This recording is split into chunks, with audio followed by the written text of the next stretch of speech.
Olá pessoal, bem-vindo a mais uma aula de matemática do teu Arrase no Enem. Aula número 3, professor Carlos Coruja com vocês. Espero que a aula passada tenha ajudado bastante e mais uma aula, mais competências, mais habilidades para você. Uma das competências que você deve ter é fazer cálculos grandes. Então assim, ter estimativa de valores. E é isso que a gente vai ver na aula de hoje, ok? As disciplinas de Física e Química também falaram sobre isso. Eu acompanhei bastante tempo os nossos amigos e assim, em algumas provas existe algum cálculo mais trabalhoso, os alunos perdem algum tempo. Então assim, a nossa ideia é dar algumas dicas de como tentar superar esses cálculos de uma maneira mais rápida possível, para que você possa gastar tempo nas outras questões que precisam de uma interpretação maior, que precisam de um pouquinho mais de tempo, ok? Aqui é cálculo, é só trabalho braçal, beleza? Vamos para a nossa telinha lá, ok? Tá lá, matemática, este rapaz que vos fala, e as nossas questõezinhas, vem cá, questãozinha de trabalho, exatamente, agora foi. Então tá lá, pô. Operações e simplificações. Deixa eu contar uma historinha para vocês. Embora não seja agora o meu conteúdo, o exercício que a gente vai fazer vai dar uma ideia muito boa do que é estimativa no Enem, beleza? Dá uma olhada lá. Tá lá. Uma mesma rádio toca todos os dias as mesmas 10 músicas, alterando apenas a ordem. Eu não sei vocês, mas aqui a gente tem bastante disso. Durante quanto tempo? Aproximadamente. Então, ó, palavrinha-chave do teu Enem lá, ó, aproximadamente. Vai vir muitas vezes isso. Não precisa ser um cálculo muito legalzinho. Pode ser uma coisa por cima, povo, aproximadamente. Vamos lá. Durante quanto tempo aproximadamente pode tocar as mesmas músicas num programa diário, sem que repita duas ordens iguais? Não sei se eu deixei claro para vocês a ideia. Fui eu que escrevi esse exercício antigo, caiu no vestibular de uma faculdade. E assim, a estimativa é um troço, a hora que você for ver as respostas você vai ficar assustado, ok? O cálculo não é um cálculo tão simples, o professor Roberto vai gastar bastante tempo com isso, mas eu vou comentar com vocês, ok? Vamos dar uma olhada lá. Então assim, as respostas, uma semana, um mês, um ano, um século ou 100 séculos. Nossa, professor. Então assim, pessoal, vamos pensar lá. Se você tem todos os dias as mesmas 10 músicas, canetinha, vem aqui, exatamente. Se você tem todos os dias as mesmas 10 músicas, então assim, música A, B, C, D, E, matemática adora fazer isso, G, H, I, J. No dia seguinte ele pega e inventa uma nova ordem, vai lá e coloca assim, J, A, B, C. Trocou uma única letra de lugar, mudou todo o serviço e você vai dizer assim, eu escuto muito programa de rádio que fala assim, uma programação nova, especialmente para você. As mesmas músicas, mas como trocou a ordem, ele vai dizer que é uma programação nova, beleza? Então vamos lá. Povo, isso aqui é um negócio chamado de princípio fundamental de contagem. O professor Roberto vai gastar bastante tempo com vocês. Não me interessa essa primeira parte, sim o resultado, ok? Então assim, pelo princípio fundamental de contagem, a gente divide cada etapa do exercício e tenta descobrir de quantas maneiras se consegue respondê-lo. Não entendi. Se eu tenho 10 músicas, eu tenho 10 etapas. 1, 2, 3, 4, 5, 6, 7, 8, 9, faltou uma casinha. 10, ok? De quantas maneiras eu posso escolher a primeira música? Professor, a primeira música pode ser qualquer uma das 10. É isso aí. A segunda música, bom, você não vai tocar a mesma música? Para a segunda casinha, eu tenho 9. Para a próxima, 8. Para a próxima, 7, 6, 5, 4, 3, 2, 1. Esse é o princípio multiplicativo ou princípio fundamental de contagem. Se você tiver a paciência para multiplicar tudo isso, vai dar 3.628.800. Fiz em casa, mentira. Faz 1 milhão de anos que a gente faz o mesmo exercício. Ok? Então assim, vê se você entendeu.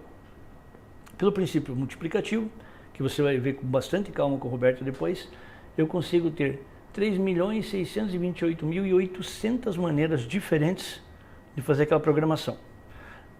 Como o teu programa é diário, então eu tenho 3.628.800 dias. Professor, mas é um cálculo muito difícil. Vamos ver. Olha que bonitinho lá. Se eu pegar 3.628.800 dias e dividir isso por 365 dias. Por que 365 dias? Porque 365 dias tem um nome especial para nós, se chama ano.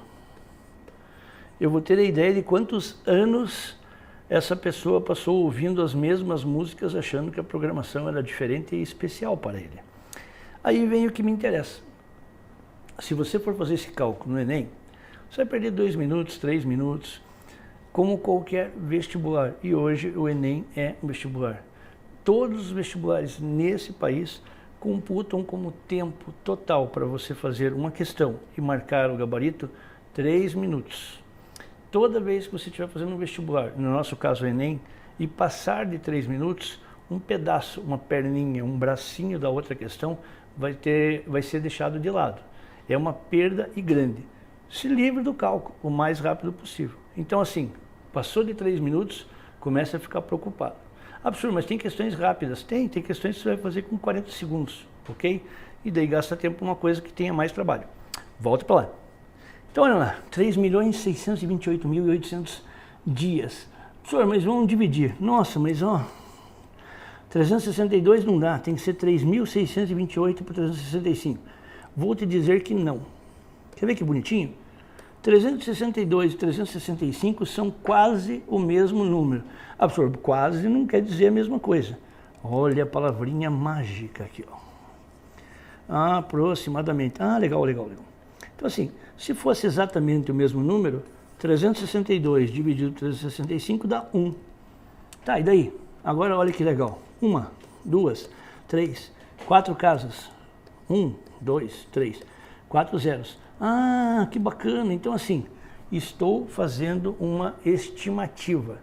Quando que eu posso fazer isso? Bom, uma ideia é você dar uma olhada nas alternativas. Se as alternativas estiverem muito próximas, vai ter que fazer cálculo.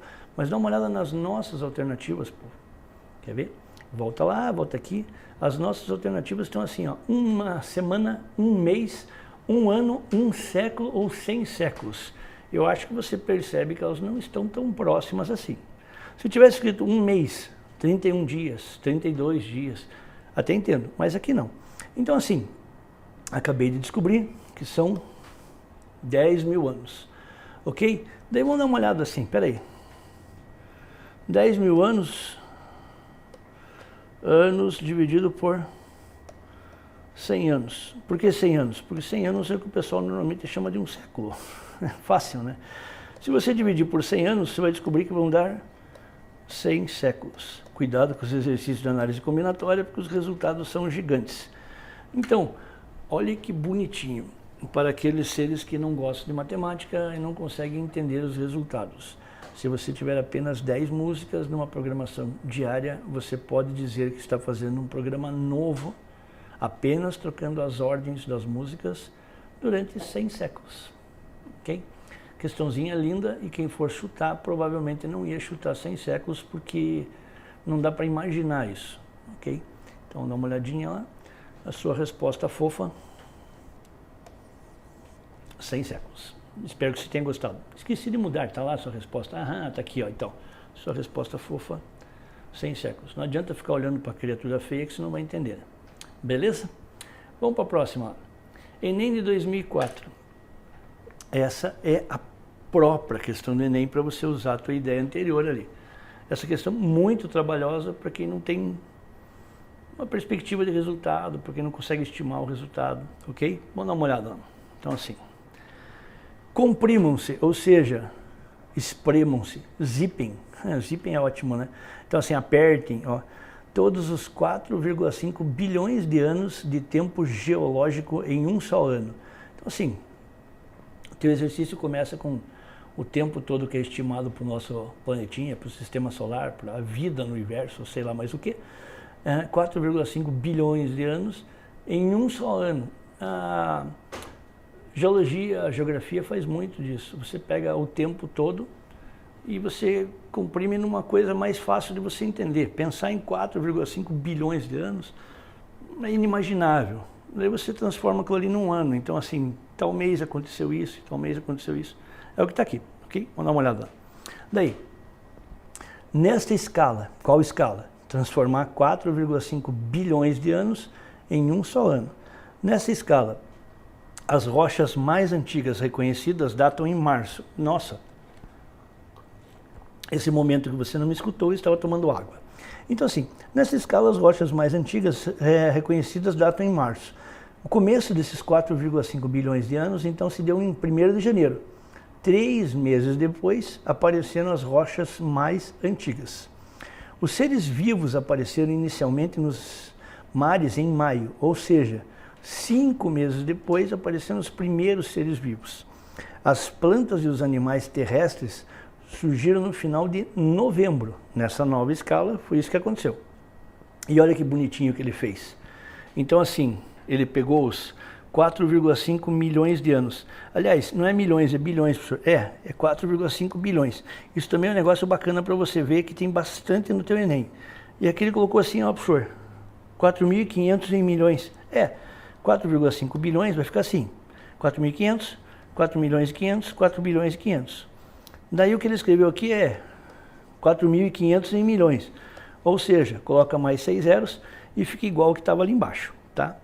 Escalas diferentes, milhões, bilhões. Daí, esses 4,5 bilhões de anos foram divididos em 12 meses.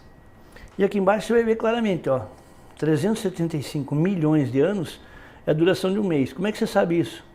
Se você somar mais 375, você vai para o próximo, mais 375 para o próximo, mais... Ou seja, se você dividir os 4,5 bilhões em 12 meses, cada mês vai ter 375 milhões de anos. Vamos para frente. Na escala do tempo acima, o sistema solar surgiu no início de janeiro. Então, ó, aquilo que eu falei para vocês, 4,5 bilhões de anos é o tempo todo do nosso universo. E vivemos hoje, na meia-noite do dia 31 de dezembro, ok? Então assim, começo do universo até o dia de hoje, ou do dia da prova no caso, né? Então assim, começo do universo, 4,5 bilhões de anos, e agora zero, acabou, está aquela tua escala inteira. Volta para lá. Nessa mesma escala, Pedro Álvares Cabral, aquele rapazinho luso, desse teninho aqui, 1500, chegou ao Brasil também no mês de dezembro. Mais precisamente E ele quer saber assim, em que dia do mês de dezembro Pedro Álvares Cabral chegou ao Brasil. Sei lá, professor, não foi em dezembro, professor, eu aprendi diferente. Não, você entendeu lá, né? Então, pessoal, viu o tamanho dos cálculos? Depois eu mostro uma tela para vocês com os cálculos. Mas não é essa a nossa ideia. É assim, a hora que ele mesmo dividiu, um mês vale 375 milhões de anos, ok? Um mês vale 375 milhões de anos. Escuta a minha voz apenas. Agora imagina assim, o que 1.500 é para 375 milhões de anos? Senhor, nada. É bem isso, nada. 1.500 em 375 milhões de anos é nada. Estão te devendo 375 milhões de reais. Te pagam todo este valor, apenas faltou 1.500 reais. Eu acho que você não vai ficar preocupado. 1.500 entre 375 milhões não é nada, ok? Vamos para lá. Então assim, se 1.500 anos atrás, em 375 não é nada, vamos responder isso daqui sem fazer nada. Então assim, Pedro Álvares Cabral chegou em dezembro também, ele falou. Olha que amor, no começo de dezembro seria 375 milhões de anos atrás, porque é isso que vale um mês inteiro. Se fosse no dia 10, seria mais ou menos 125 milhões de anos. Por quê? Porque é um terço do mês. Se fosse no dia 15, ele teria chegado mais ou menos o quê? Dia 15, metade disso, 187 milhões e meio de anos. Se fosse no dia 20, 22 quartos daquilo ali, seria em torno de 250 milhões de anos. Bom, e aí vai. Ou ao contrário, na verdade estou fazendo ao contrário, isso aqui é 250 para cá e 125 para cá. Se fosse no dia 31, então um dia só para vocês terem uma ideia, se 375 milhões de anos equivalem a um mês, se você dividir por um dia só, isso aqui dá quase um dia só, é aproximadamente 10 milhões de anos. Então, povo, era essa a estimativa, para de perder tempo fazendo cálculo. Um dia vale aproximadamente 10 milhões de anos, um diazinho naquela escala. Se ele chegou 1.500 anos, adivinhe qual é a data que ele chegou? Na noite do dia 21. Se ele chegasse no começo do dia 31, se ele chegasse no começo do dia 31, seria equivalente a 10 milhões de anos, povo. E não a 1.500 anos nessa proporção. Mas tudo bem, para Devotos de São Tomé eu fiz os cálculos. Olha que coisinha linda. 4 milhões de anos, 4 bilhões e meio em 12 meses dá 375, e não precisava fazer. 375 dividido por 30 dá 12 milhões e meio por dia. Eu tinha colocado 10 para fazer rápido. 12 milhões e meio por dia, dividido por 24 horas, cada uma hora naquela escala vale 520 mil anos. E ele chegou só a 1.500 anos atrás. Ou seja, 1.500 de novo. Entre 5 mil ou 520 mil, não é nada. Ele chegou no final de dezembro, 31 de dezembro, quase na meia-noite. Belezinha? Então, assim, muito cálculo, muita perda de tempo, não precisa. Exercício simples se você analisar o tamanho dos valores, ok? Volta para lá. Tá lá, noite do dia 31. Você quer fazer cálculo, óbvio, mas vai perder bastante tempo. Mais umzinho para a gente brincar. Então, assim, povo. Exercício 2009. Aliás, exercício que normalmente é tratado por professor de geografia sobre o aquífero Guarani. Com essa falta de água, provavelmente vai vir à baila de novo, deve aparecer nas suas provas. E esse mesmo aquífero já caiu umas 5 vezes no Enem. Bom saber por tudo, inclusive para a redação, de repente, com o tema da falta de água. Ok? Dá uma olhada lá. Enem 2009. Técnicos concluem o mapeamento do aquífero Guarani. Faltou um ponto. O aquífero Guarani localiza-se no subterrâneo dos territórios da Argentina, Brasil, Paraguai e Uruguai, com extensão total de 1.200.000 km². 1.200.000 km², dos quais 840.000 km² estão no Brasil. Estamos bem de água. Alta profundidade, mas bem de água. Então, assim, uma das vezes que caiu isso, caiu qual é a porcentagem do aquífero que se encontra no Brasil. Porcentagem direta. Não precisa fazer aquilo que se acostumava na escola lá de 100%, quer ver? Parece assim, 1.200.000 é 100%, esse aqui é X. Não precisa fazer isso. Para você saber a porcentagem, basta você dividir os 840.000 por 1.200.000. Faça a simplificação. A hora que você fizer essa sua simplificaçãozinha, você já vai ter 0, alguma coisa que vai te dar a porcentagem, ok? Regrinha de 3 não é necessária aqui. Daí, vamos para a próxima então. O aquífero armazena cerca de 30.000 km³ de água. Opa, 30.000 km³, unidade de volume de água, e é considerado um dos maiores do mundo. Na maioria das vezes em que são feitas referências à água, são usadas unidades metro cúbico e litro, e não as unidades já descritas. Água normalmente metro cúbico e litro. Inclusive, se você não sabe, dê uma olhada no hidrômetro que tem na tua casa lá. Aquele hidrômetro faz a contagem em metros cúbicos, ele normalmente não coloca em litros. A tua conta de água é em metros cúbicos. É bom saber converter um no outro, a gente vai ver isso. Beleza? Vamos lá. A Companhia de Saneamento Básico do Estado de São Paulo, Sabesp, divulgou, por exemplo, um novo reservatório, isso é velho, porque está faltando água lá, mas tudo bem, cuja capacidade de armazenagem é de 20 milhões de litros. Você veja como a preocupação é antiga. Então, assim, 20 milhões de litros. Ó, mais uma unidade para você colocar. Professor, eu nunca lembro o que é milhão, bilhão. Dançou. Comparando as capacidades, olha lá, comparando as capacidades do aquífero Guarani e desse novo reservatório que da Sabesp, a capacidade do aquífero Guarani é, olha que bonitinho, quantas vezes o do novo? O novo é de quem? O da Sabesp. Então, assim, ele quer saber quantas vezes maior é o aquífero Guarani, quantas vezes o da Sabesp cabe dentro do Guarani. De novo, dá para fazer a regrinha de 3, mas não faço.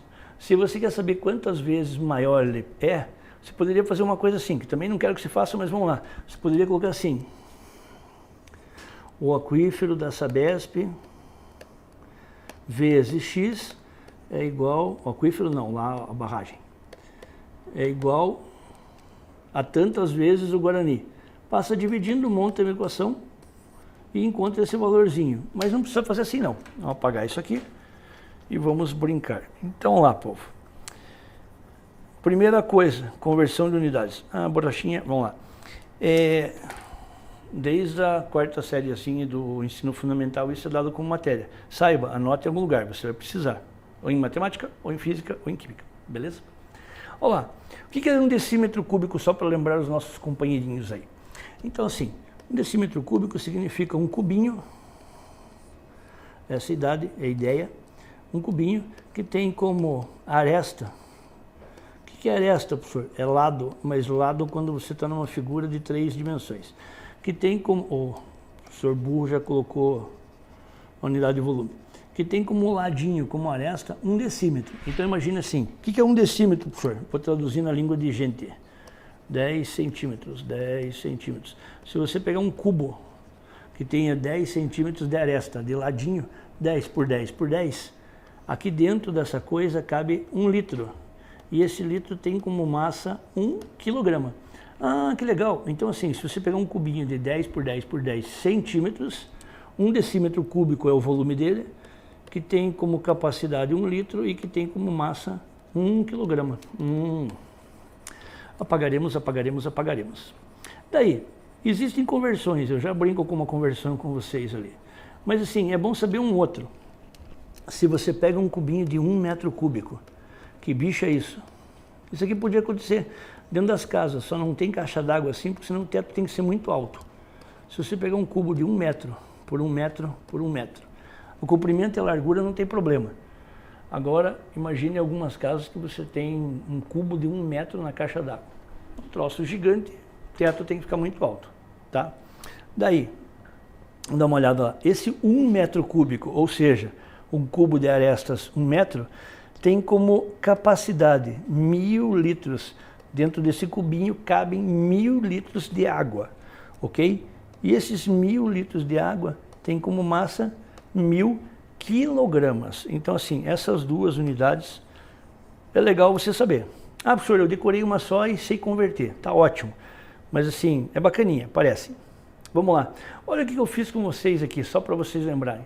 Muita gente sabe converter, mas esquece que quando você está trabalhando com volume, você tem 3 unidades em cada uma daquelas ali. Não entendi. Já mostro para vocês. Lembra da tia lá do primarinho? A tia do primarinho escrevia um troço assim. Quilômetro, hectômetro, decâmetro, metro, decímetro, centímetro e milímetro. A hora que vocês estiverem em aula de física com Elton, o professor de física detesta isso. Ele gosta de dizer que assim, hecto é 100, então multiplica por 10 ao quadrado. Mili é 1000, então divide por 1000, ou por 10 ao cubo. É razoável, para quem sabe é ótimo, para quem não sabe faz a tabelinha mesmo, tá? Vamos lá. Daí, povo, a parte difícil é assim, se fosse só isso, imagina assim, converta 10,5 metros em decímetro.